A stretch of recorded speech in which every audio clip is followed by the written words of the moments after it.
कितनी सीटें आएंगी कांग्रेस की इस बार? 8 भी नहीं आएंगी कांग्रेस की उत्तर प्रदेश में। तो लगता है सुपड़ा साफ हो जाएगा इस बार कांग्रेस का, क्योंकि जिस हिसाब से बीजेपी लड़ रही है उस हिसाब से तो ऐसा ही लगता है कि कांग्रेस का सुपड़ा साफ है इस बार। और योगी बाबा और मोदी जी आने वाले। राहुल जी को तो लग रहा था कि वैसे भी मेरा नाम पप्पू है, और जैसे मोदी जी की लोकप्रियता जिस प्रकार से बढ़ी है, इस बार कांग्रेस का तो सुपड़ा साफ होना ही है। मोदी सरकार है यहाँ पर यूपी में। कारण क्या है? कारण बताइए, कारण क्या है? योजना थे खूब वंचित है, खूब बढ़िया है, लाभ मिल रहा है। देश में काम वाम हुआ है? बहुत बढ़िया काम हुआ, बहुत बढ़िया।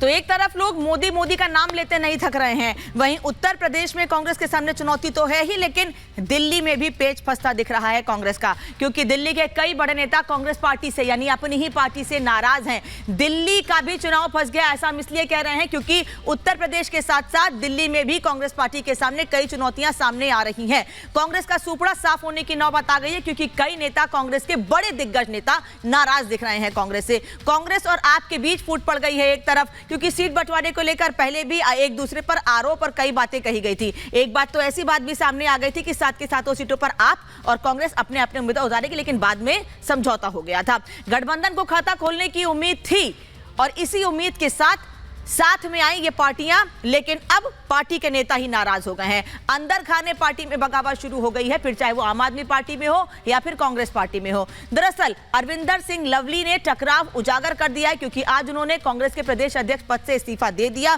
प्रेस कॉन्फ्रेंस करके कहा कि उन्होंने अभी अध्यक्ष पद से इस्तीफा दिया है, किसी पार्टी में नहीं जा रहे हैं। लेकिन कांग्रेस और आप गठबंधन से नाराजगी जरूर जताई है, और ये पहली बार नहीं है, पिछले कई दिनों से इसको लेकर संदीप दीक्षित भी, जो कि पूर्व मुख्यमंत्री दिल्ली के पुत्र हैं, उन्होंने साफ कहा था कि अरविंदर सिंह लवली इसके पहले भी नाराजगी इसको लेकर जाहिर कर चुके हैं। कन्हैया उदित राज को टिकट देने से नाराज हैं, और केवल लवली ही नहीं बल्कि राजकुमार चौहान, कांग्रेस पार्टी के नेता, उदित राज को टिकट दिए जाने के बाद कांग्रेस पार्टी से इस्तीफा दे चुके हैं। वहीं नेता एक मत नहीं है, यह सवाल उठ रहा है कि अगर कांग्रेस पार्टी के नेता ही एक मत नहीं है गठबंधन को लेकर, तो आखिर वोटर कैसे शिफ्ट होंगे, वोटर कैसे इसे स्वीकार कर पाएंगे कि वो पार्टियां जो कभी एक दूसरे पर आरोप लगाया करती थी, आज वो साथ चुनाव लड़ रही हैं, जनता के लिए काम कैसे करेंगी।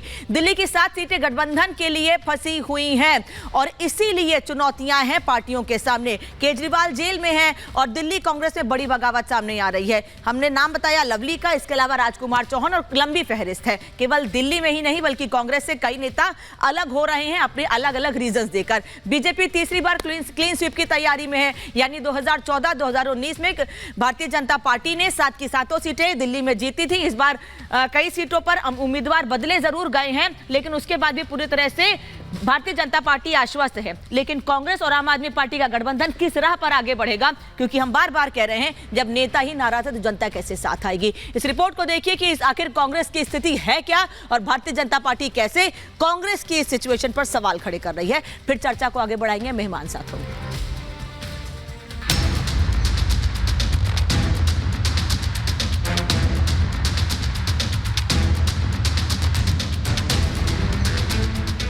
कांग्रेस के जो शाहजादे हैं उन्हें भी वायनाड में संकट दिख रहा है। 26 तारीख के बाद से कांग्रेस में हड़कंप मचा है। दिल्ली से लेकर यूपी तक कांग्रेस में खलबली मची है। राहुल गांधी के लिए सीट तलाशी जा रही है। वायनाड में हार का डर ऐसा कि अब राहुल यूपी की तरफ कूच करने को मजबूर हैं। अमेठी से राहुल और रायबरेली से प्रियंका के चुनाव लड़ने की चर्चा है, यानी 24 में 40 पार का आंकड़ा पाने के लिए कांग्रेस जोर लगा रही है। ठीक वही हो रहा है जो मोदी ने पहले ही कह दिया था। ऐसे ही 26 को वायनाड में वोटिंग पूरा हो जाएगा, ये शाहजादे के लिए एक और सुरक्षित सीट घोषित कर देंगे और कहीं और से फिर से लड़ाना पड़ेगा उनको। कांग्रेस इस कोशिश में लगी है कि 7 मई को कुछ तो ऐसा हो ताकि कम से कम एक खाता तो खुल जाए।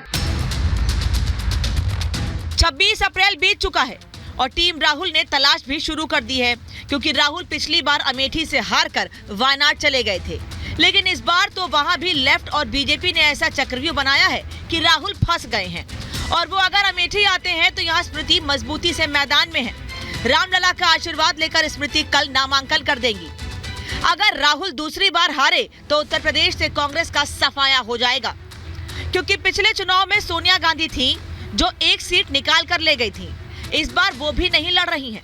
वायनाड जाकर जब नामांकन पत्र भरा तो घोषित कर दिया कि अब वायनाड ही उनका परिवार है। हमने कहा वाह भैया, लोगों को रंग बदलते देखे थे, परिवार बदलते पहली बार देखे। वायनाड में वहाँ पर की लोगों की डिमांड थी, लोग पूछे वो गए। जनता कहाँ पूछती है वहाँ लीडर जाते रहता है। राहुल गांधी जी भी साउथ में चले गए, किसको ज्ञान दे रहे हैं अमेठी छोड़ करके। इसलिए उनकी जमीन खिसक गई है, इसलिए प्रियंका गांधी भी उल्टे सुलटे बयान दे रही है, जो देश की जनता पसंद नहीं करेगी। राहुल अपनी सीट पर फंस रहे हैं और टिकट बंटवारे पर ध्यान नहीं दिया, इसलिए दिल्ली समेत कई जगह ऐसे लोगों को उतारा जिनसे संगठन ही नाराज है। प्रदेश कांग्रेस अध्यक्ष अरविंदर सिंह लवली ने इस्तीफा देकर कांग्रेस को आईना दिखाया। उनकी नाराजगी की वजह है आम आदमी पार्टी कांग्रेस का गठबंधन। दिल्ली में कन्हैया उदित राज को टिकट, काम की आजादी नहीं, बातें नहीं सुनी, जिसके बाद उन्होंने गठबंधन और पार्टी की पोल खोल दी। जो कांग्रेस का कार्यकर्ता दिल से महसूस करता है, उस पीड़ा को मेंशन करते हुए मैंने जो है अपना इस्तीफा भेजा है और मैंने अध्यक्ष पद से इस्तीफा भेजा है। गठबंधन हुआ था, इन्हीं के पूर्व विधायकों के ट्वीट उठा के देखिए, उन्होंने क्या लिखा था। उसी दिन संकेत मिल गया था कि ये गठबंधन बेमेल गठबंधन है, ये सिर्फ अपनी अपनी कुर्सी बचाने का गठबंधन है। अच्छा कांग्रेसी केवल एक भ्रम है, होता नहीं है। जो अच्छा कांग्रेसी है वो कांग्रेसी छोड़ चुका। कांग्रेस के अपने लोग नाराज हैं, लेकिन राहुल तानाशाही और संविधान हटाने का आरोप बीजेपी और संघ पर लगाते हैं। नरेंद्र मोदी संविधान को खत्म करने की कोशिश कर रहे हैं। उनके एमपीज ने साफ कह दिया है कि अगर वो चुनाव जीतेंगे तो संविधान को बदल देंगे और रद्द कर देंगे। इन बीजेपी के लोगों ने संविधान से छेड़खानी करने का मन बना लिया है और ये संविधान बदलेंगे बाबा साहब भीमराव अम्बेडकर जी का, और एक वोट डालने का जो अधिकार है वो भी छिन जाएगा। इंडी के इस प्रोपेगेंडा पर संघ और बीजेपी दोनों ने हमला बोला और झूठ उजागर कर दिया। संघ ये कहता है कि आरक्षण जिनके लिए है उनको जब तक आवश्यक लगेगा या सामाजिक कारणों से दिया गया है, वो भेदभाव जब तक है तब तक ये आरक्षण जारी रहना चाहिए। राहुल गांधी निराधार झूठ बोलकर लोगों को गुमराह करने का काम कर रहे हैं। भारतीय जनता पार्टी की सरकार इस देश में 10 साल से चल रही है और दोनों बार पूर्ण बहुमत की सरकार मिली है। अगर भारतीय जनता पार्टी की मंशा होती कि आरक्षण को खत्म करना है तो हो चुका होता।